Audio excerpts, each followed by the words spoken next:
జీవితంలో పుట్టిన తర్వాత చంద్రుణ్ణి చాలా మంది చూడరు.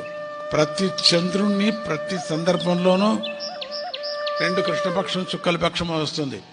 అక్కడ చిన్నది అమావాస్యకు ముందుగా మనము అర్ధచంద్రుణ్ణి పూర్ణ చంద్రుణ్ణి చూసినప్పుడు ఆరోగ్యం కూడా, చంద్ర దర్శనం అంటే మనస్సు బాగా బాగుంటుంది.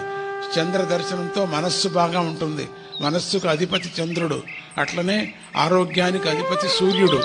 ఆ సూర్యుడిని మనం చూడాలా, చంద్రుడిని చంద్ర దర్శనం చేయాలా.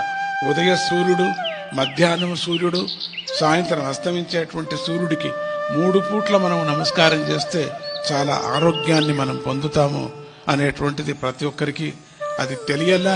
తెలిసి కూడా మనం చెయ్యం, చంద్రుడినే చూడం. చంద్రోదయం అయ్యే లోపల టీవీలో సీరియల్గా చూసుకుని కూర్చుంటూ ఉంటాం.